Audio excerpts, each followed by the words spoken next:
Glória a Deus. Atos dos Apóstolos, capítulo 2.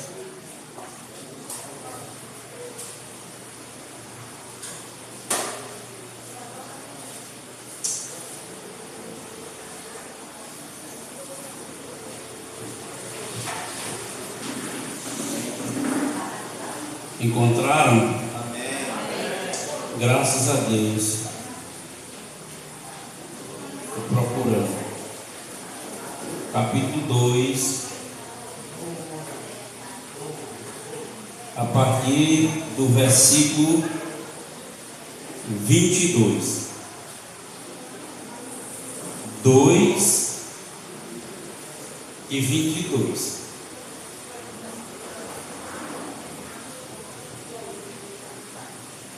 É comum.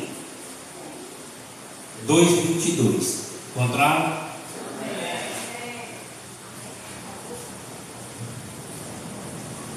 Varões israelitas, escutai estas palavras. A Jesus o Nazareno, a Jesus é porque a pessoa por Deus incumbido a fazer essa missão.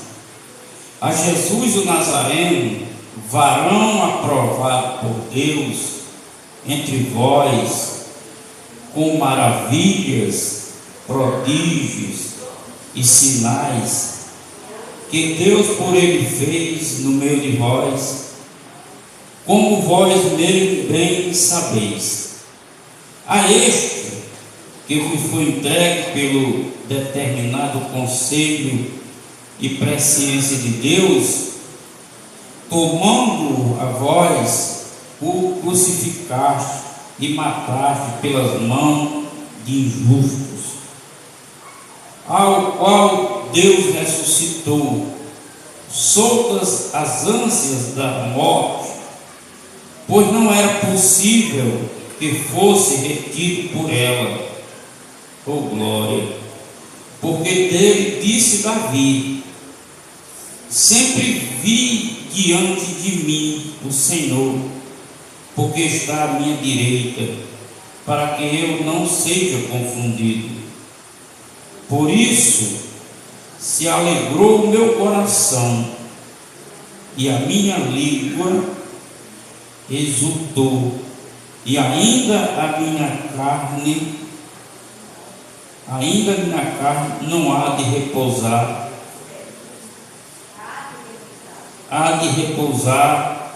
em esperança, pois não deixará a minha alma no Hades, ou no inferno, na cova, nem permitirá o teu santo veja a corrupção. Digam graças a Deus. Aleluia.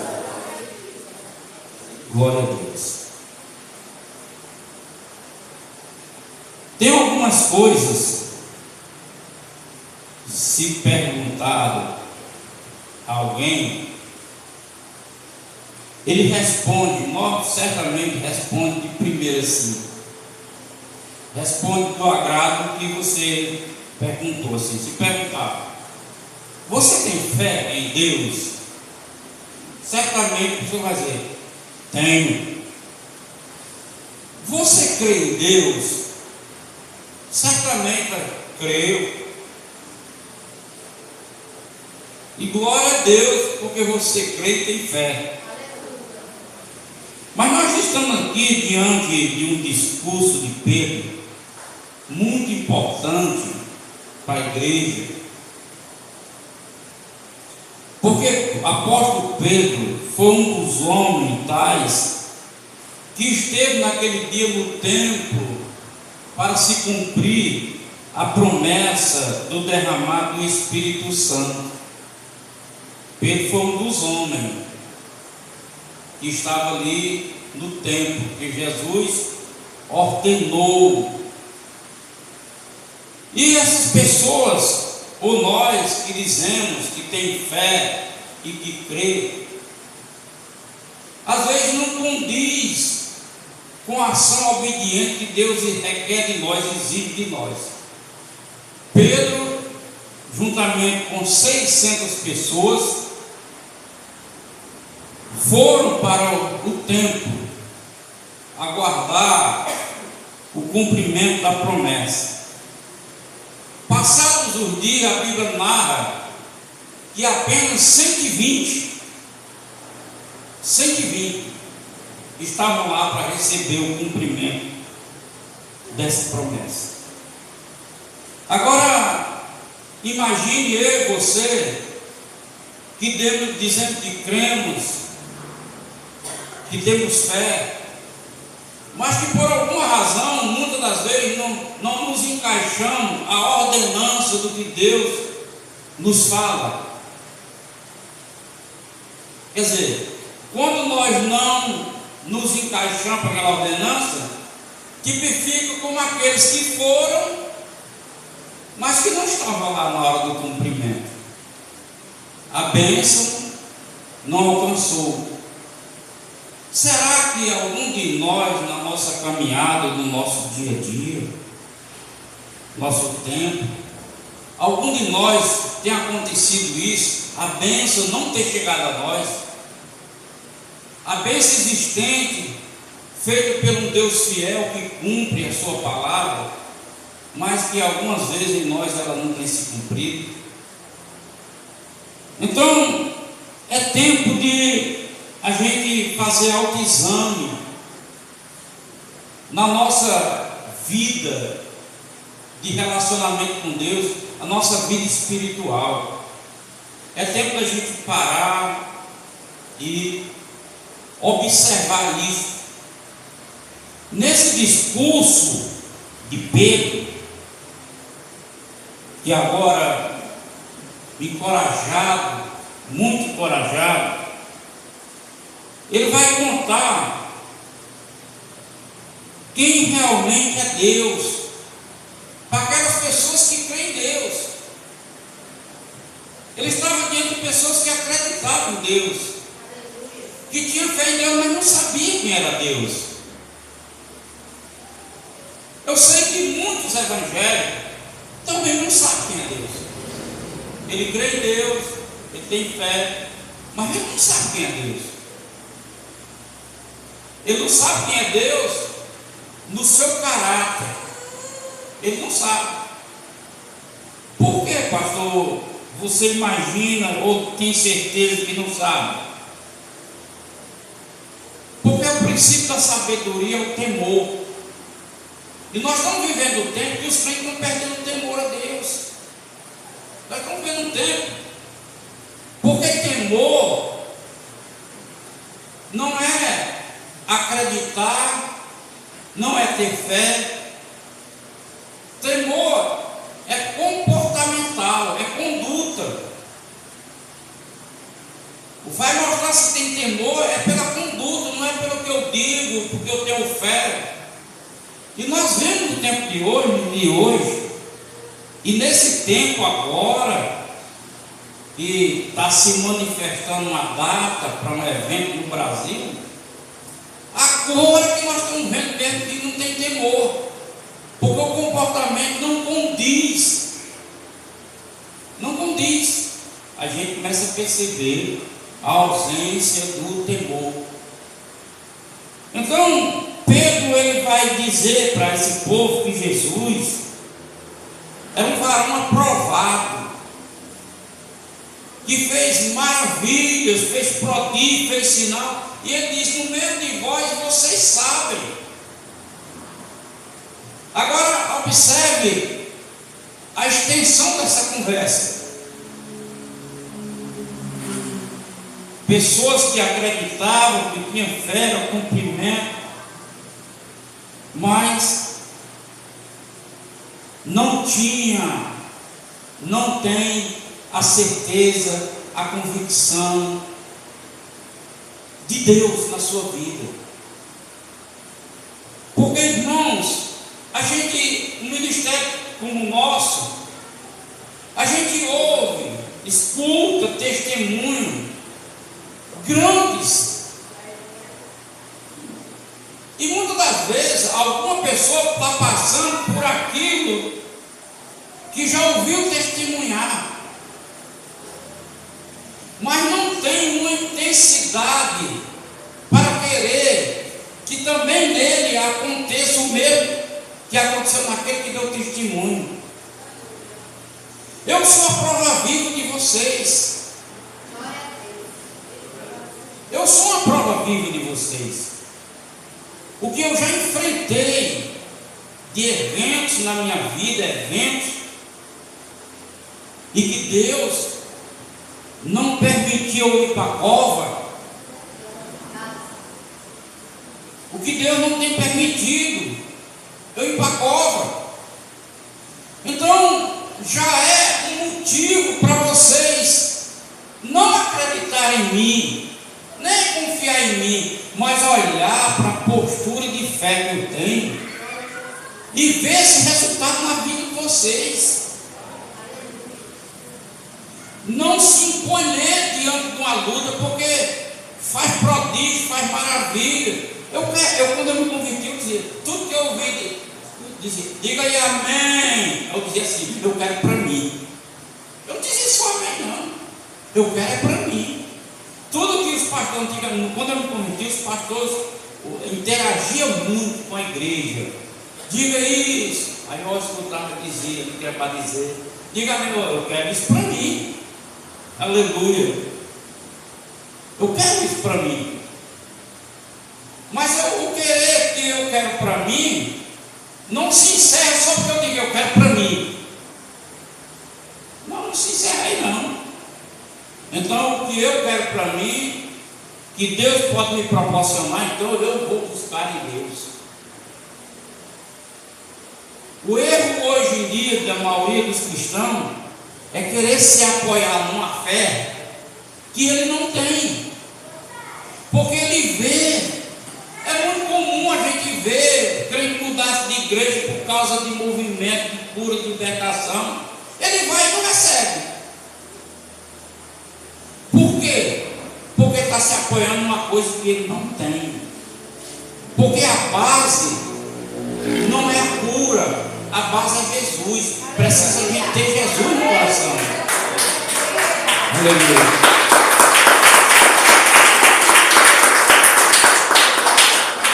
Então, Pedro vai dizer que esse Jesus era alguém que Deus capacitou para isso. Quem era esse Jesus? Era um servo. Quem somos nós? Servo. Então, as Escrituras afirmam que a mesma capacitação, o mesmo poder que havia em Jesus, ele disse, eu vos dou agora para vocês. Assim como o Pai me entregou, agora eu entrego para vocês. Aleluia.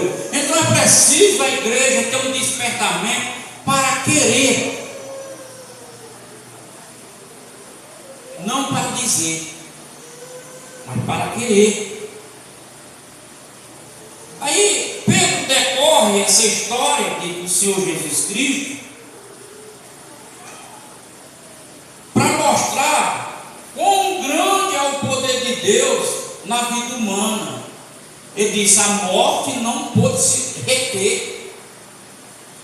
A morte não pôde reter Jesus. E essa é a maior promessa nossa. Não ser retido pela morte. Nós vamos viver eternamente com Jesus. A morte não vai poder sobre nós, não tem poder sobre nós.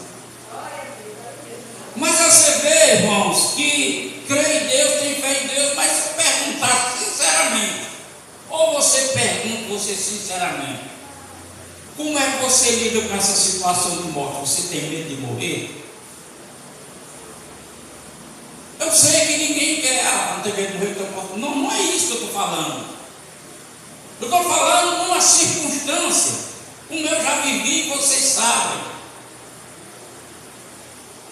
O que vai provar que eu não tenho medo é o meu comportamento, a minha atitude em relação àquilo. Você lembra quando quando eu vim operado de coração, os mais antigos, que nós estávamos, que eu pulava aqui em cima do altar, eu pulava embaixo, e muita gente ficava nervosa, pelo amor de Deus, ficava assustado, apavorado. Eu não fazia aquilo para me apresentar, eu fazia aquilo para demonstrar para vocês a confiança que eu tenho em Deus, para que vocês também aprendam a ter confiança.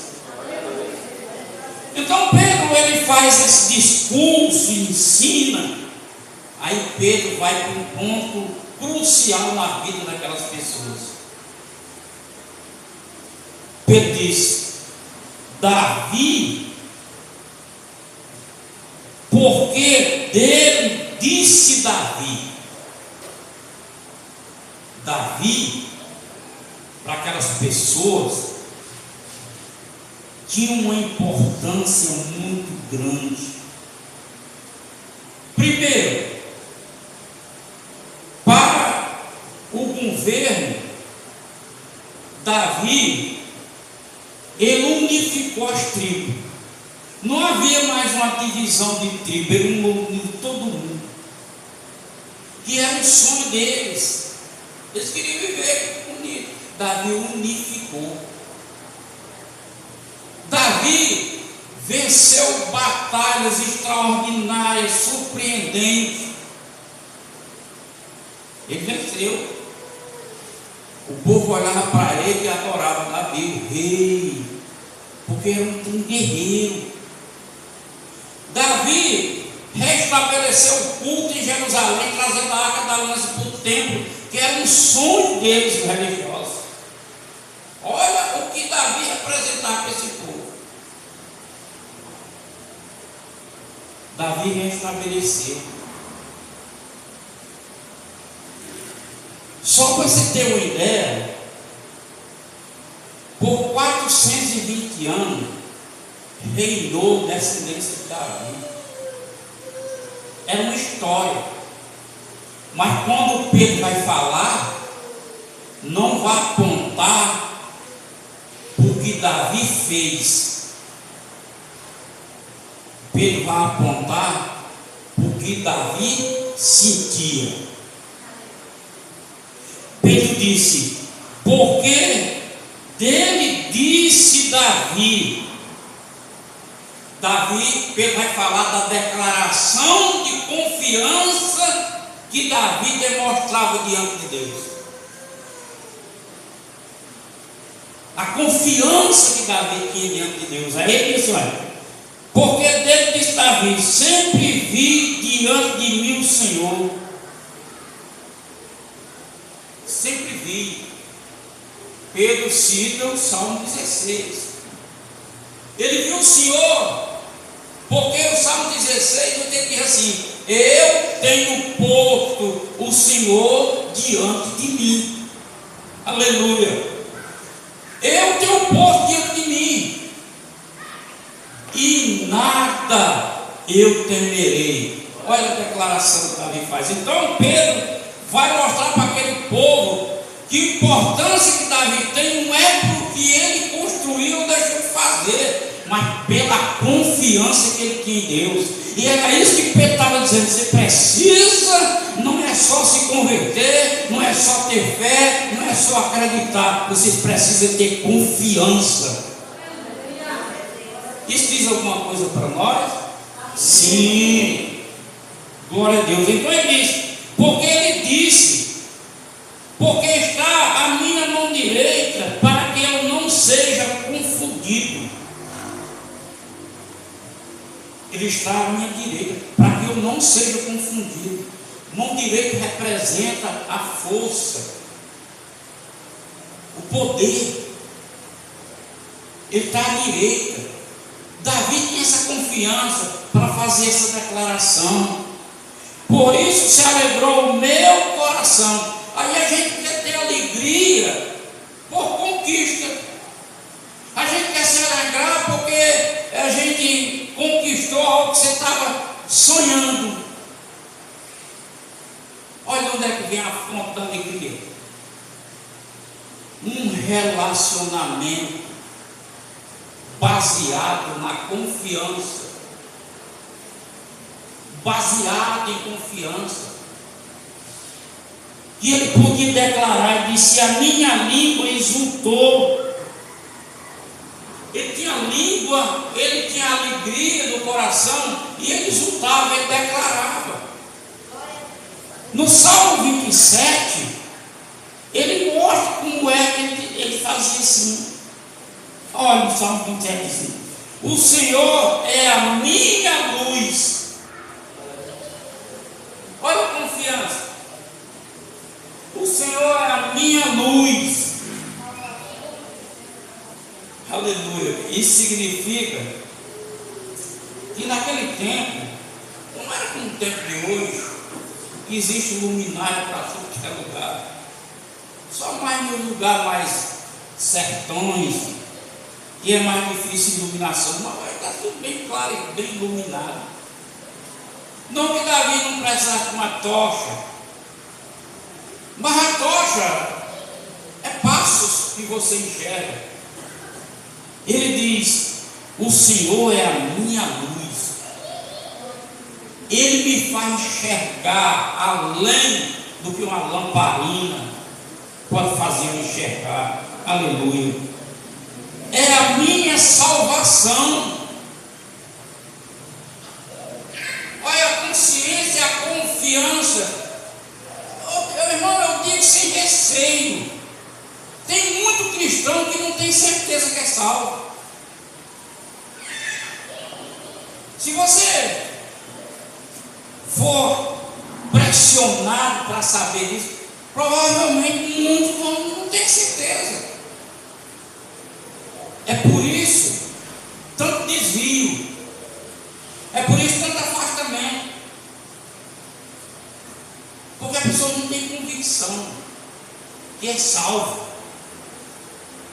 Quando eu aprendi as escrituras, eu entendi isso de uma forma assim. Para quem gosta, claro que existem veganos.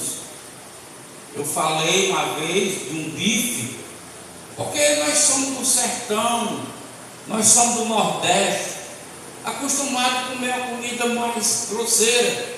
Então um bife numa casa de um pobre é uma festa, não é verdade? Um bife, oh glória a Deus, um bife. Então você trocaria o seu bife,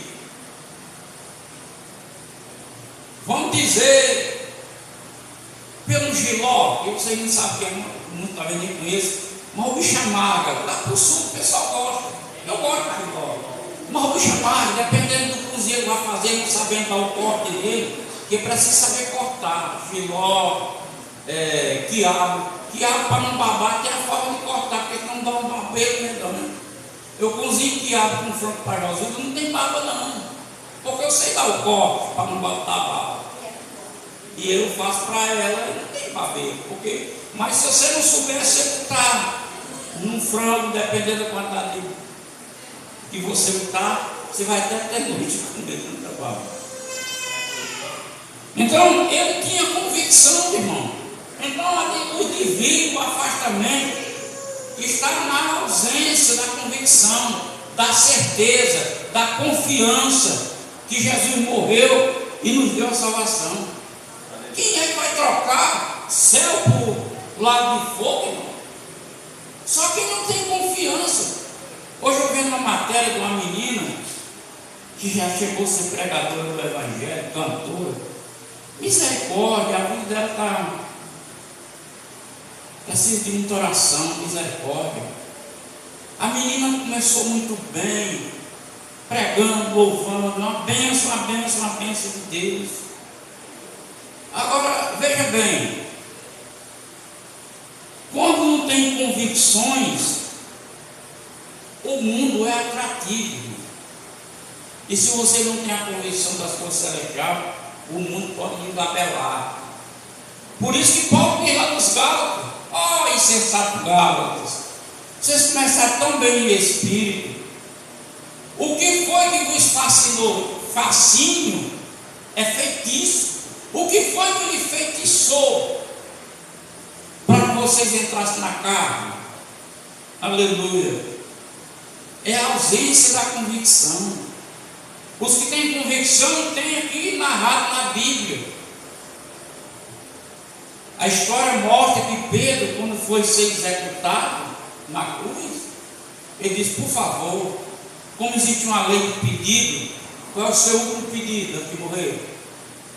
Por favor, me crucifique, mas crucifique a cabeça para baixo, porque eu não sou digno de morrer como meu Senhor. Não sou digno. Esteve diante de um julgamento, de pedrejamento. Senhor, eles não estão sabendo o que estão fazendo, não. Perdoe. Porque tem convicção. E Jesus morreu e dá a salvação, e a pregação do Evangelho é justamente para nós estarmos convictos dessa salvação. E essa convicção de salvação, a base é o temor. E o temor vai ser demonstrado pelo meu comportamento. Se eu vou me comportar mostrando que Deus está olhando para mim. E meu cuidado é com Deus, não é com vocês, é com Deus lá. Aleluia. Então, essa moça, ela foi fascinada. Hoje ela está cheia de tatuagem. Estou falando que ela está cheia de tatuagem. Não estou fazendo crítica a quem usa tatuagem. Eu estou dizendo que ela mudou a cabeça. Que ela não agia assim antes, mas aí agora está fascinada. Aí está aí, soltinho. Agora, o ruim de tudo isso é porque ela tem 8 milhões de seguidores. Seguidores evangélicos. Agora você imagine. Uma pessoa se desvia, fala mal da igreja, fala mal de líder, diz que isso não tem importância porque não vai admitir ser rotulado pelo nome. Aleluia. Que não aceita. Ainda tem crente seguindo. Significa o quê?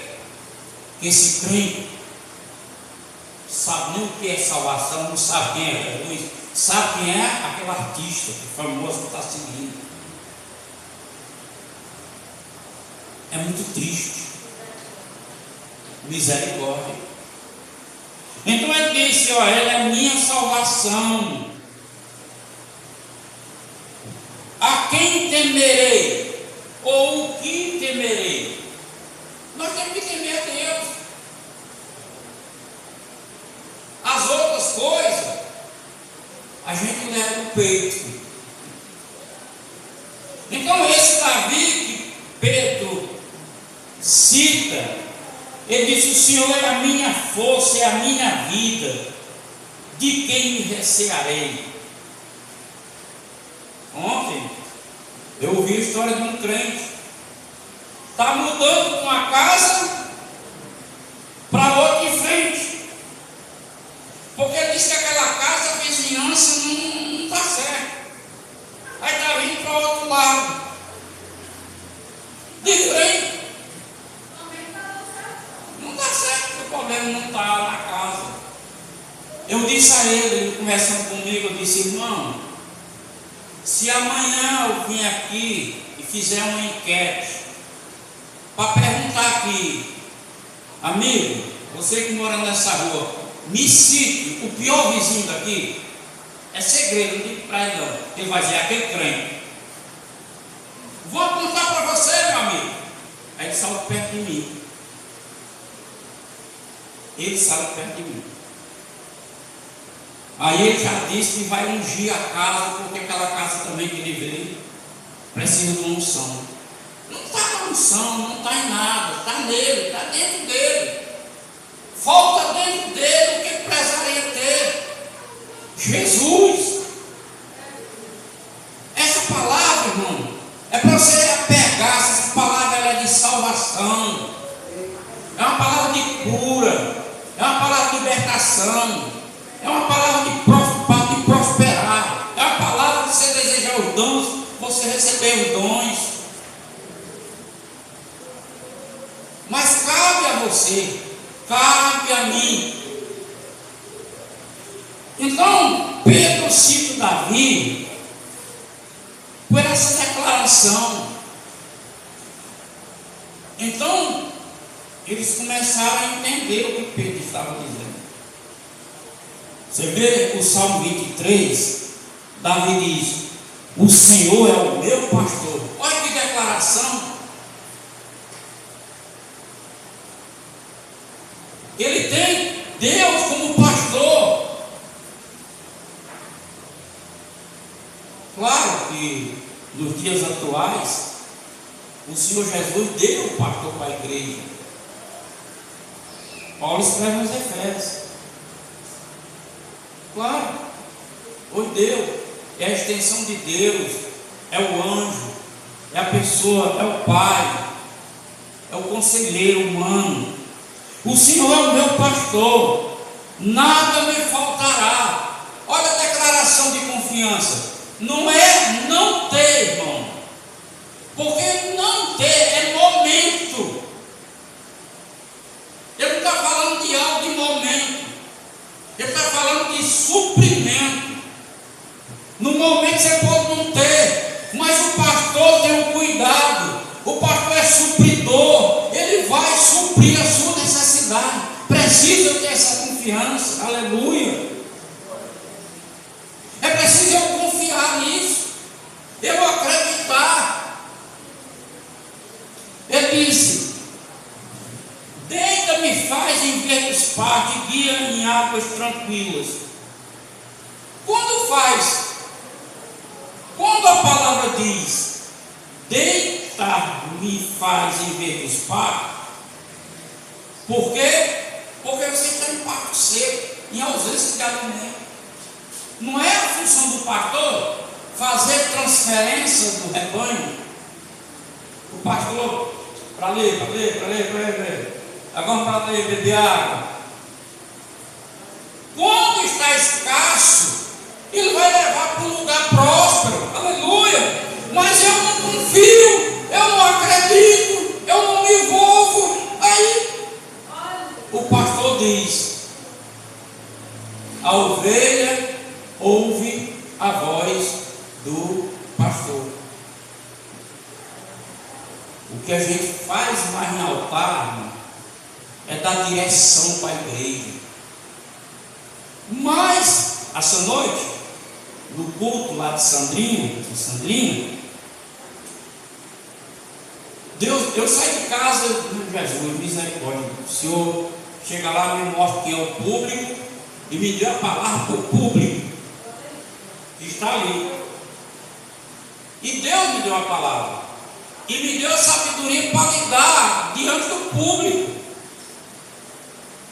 porque algumas pessoas que estavam ali me conheciam a minha trajetória antes de eu ser crente, que não é nada boa.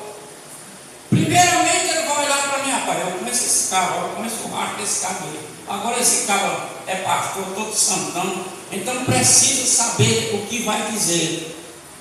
Primeiras coisas que eu disse para a gente: vocês são amigos, amados por Deus. Eu comecei a falar isso: olha, vou ministrar a palavra, e se porventura alguma coisa chegar até você por causa da sua prática, Deus me ama.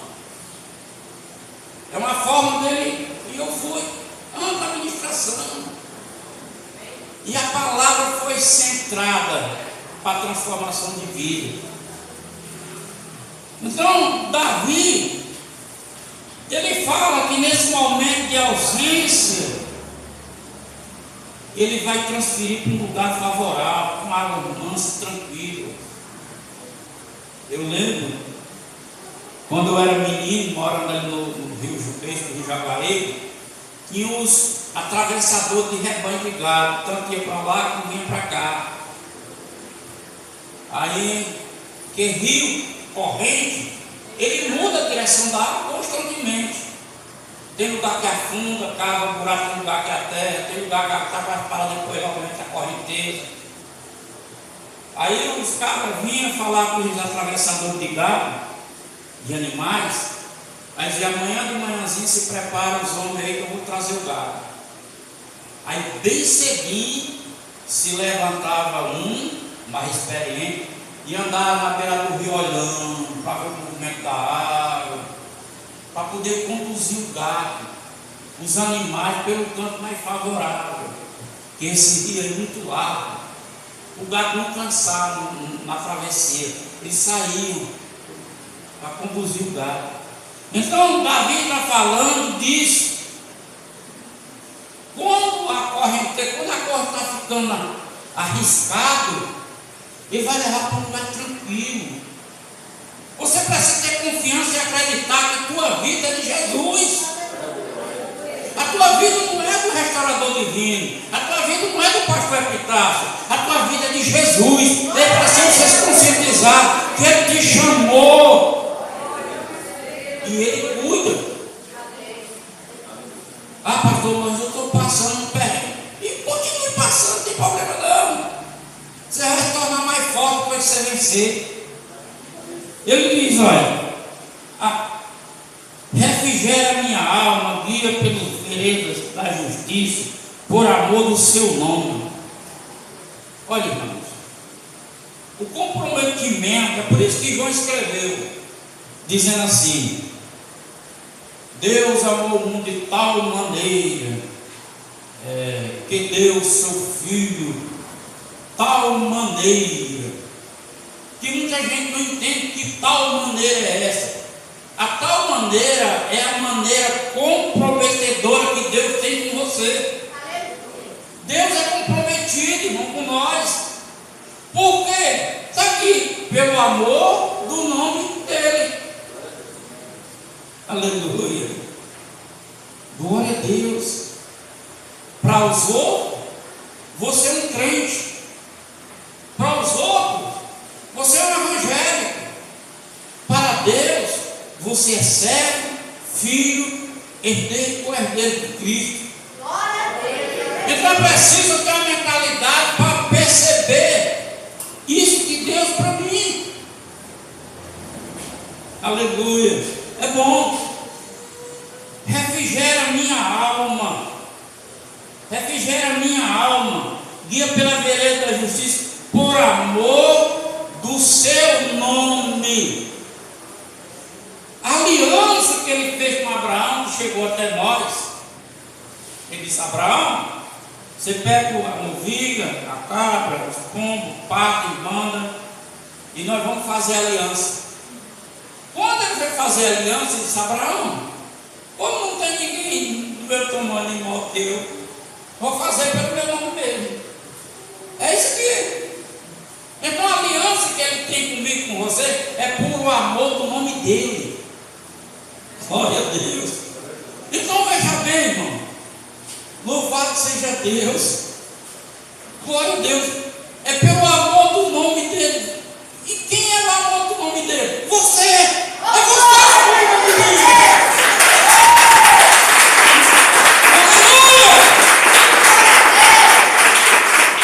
O amor do nome dele é eu, é você. Agora precisa você entender isso.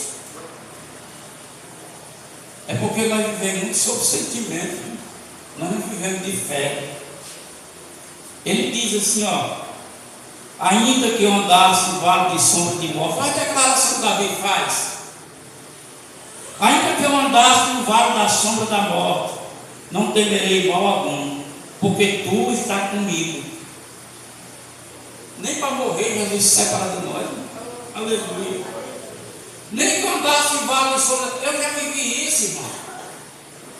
Eu já andei, eu já tive para ser botar em aparelho e ser desligado. Não tem que desligar. E Deus me deu vida. Deus me deu vida. Quando eu fui consagrado, eu estava com a enlouquecer, irmão, todo. E um pastor ficou muito chateado com a consagração. Ele me disse na casa dele, me sentou assim num sofazinho e me disse umas coisas: amado, você foi consagrado, você não tem vida, você não tem experiência, você não sabe o que está dizendo, porque a carta, o proclamo de consagração, a convenção, ela foi muito boa para comigo, porque como eu não tinha condições, eles não podiam consagrar naquelas condições, eu pedi 30 dias, me consagre, e me dê 30 dias, sem autorização, me dê 30 dias. Com 30 dias, se eu não tiver bom, pronto, automaticamente não tem consagração, não sou pastor. Mas eu lhe asseguro que com 30 dias ninguém vai dar notícia que eu tive alguma coisa. Aí o pastor não gostou. No outro dia, 2 dias depois, ele me sentou e: você não tem experiência, você não sabe o que está dizendo, Deus não é seu empregado, você dizer um negócio daquele era afronta a Deus, eu tive uma vergonha, se não tivesse, se eu dependesse só de mim, se ele tinha sido consagrado, e falou um absurdo. Eu disse: pastor, você não entendeu. Não. Eu não posso obrigar a Deus, mas eu posso obrigar o diabo. E eu sabia que o que estava acontecendo comigo era uma obra maligna para atrapalhar o projeto. Então eu tenho confiança em Deus, eu tenho certeza que eu vou pelejar em Deus, e esse capeta, esse demônio com esse mal vai sair. Não durou 15 dias. Fui para os pais, por causa do meu, tirei uma foto atualizada, mandando para Belo Horizonte, eu tranquilão, bonitão. Aleluia. Glória a Jesus. Então, eu já vivi, Deus é especialista, irmão, em mudar 4 situações. É especialista. Quando não tem jeito, olha, eu saio daqui. Eu saí com a Emily do hospital. O médico disse: vá para Limoeiro, de Limoeiro, o doutor fulano está lá, prepara ele para Fortaleza. E fulano não tira o pé do acelerador, não freia em lugar nenhum, ó, para ver se está até chegando em Fortaleza, messejando. Quando eu cheguei em Limoeiro, aí eu fui, e eu vi que eu ia morrer, na minha percepção, porque nós criamos as nossas ideias. Aí eu vi que eu ia morrer na minha mente. Quando nós chegamos ali em Gils, tinha uma atleta dizer Pretinho, estava uma multidão, quase não dava para passar. Eu e a Emily. Quando nós passamos, chegamos na passagem molhada, eu olhei para ela e disse: minha filha, onde nós estamos? Já estamos chegando no meio. Ela disse: não, pai, nós estamos na passagem molhada. Aí eu comecei a chorar. Ela pegou na minha mão, botou a mão no meu peito e disse: pai, por que o senhor está chorando? Eu estou chorando porque, por causa da igreja, dos irmãos. A tristeza dos irmãos, da sua mãe. Ah, meu Deus. Aí ela pegou e disse: pai, não chore não, e nem se preocupe não, porque toda a igreja é de maior. Cuide do Senhor e não se preocupe não, que não vai ser dessa vez que o Senhor vai morrer não. Olha a confiança. Em vez de se derramar em lágrimas, se desesperar, chegamos em Limoeiro. Nós chegamos em Limoeiro. O doutor Fernando fez o exame chamou Elinho de lado, disse: rapaz, da fé nada não arranjei jeito de viagem para ali em Fortaleza, e aqui não tem estrutura para ele não. Eu não sei o que eu vou fazer. Aí imediatamente saiu de perto de ali, e médico bem na minha cama. Eu todo aparelhado, parecia um astronauta. Aí ele me disse: pai, doutor Fernando acabou de dar o laudo para Elinho, dizendo que não tem como ir para Fortaleza, aqui dentro do hospital não tem estrutura, o senhor vai ficar por aqui mesmo. Mas eu quero dizer para o senhor que você não vai ficar não, que tem um Deus que muda a história. Botou a mão na minha cabeça e começou a orar, e quando ela chegou nos meus pés eu estava curado.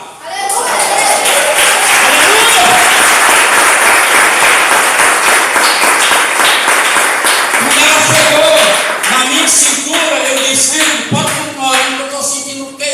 A quintura no meu corpo, e foi descendo.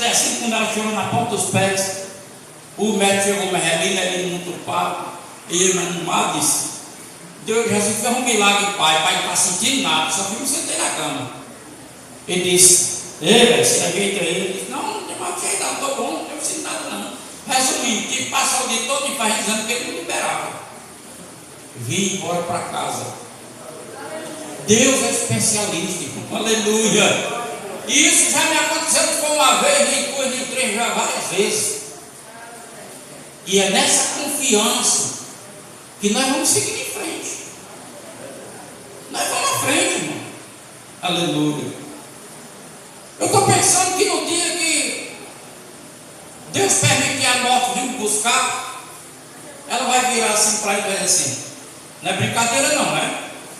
Posso ir mesmo? Aleluia.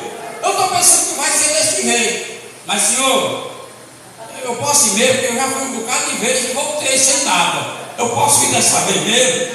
Aleluia. Glória a Jesus. Então, irmão. Aleluia. Nós temos vivido essas experiências.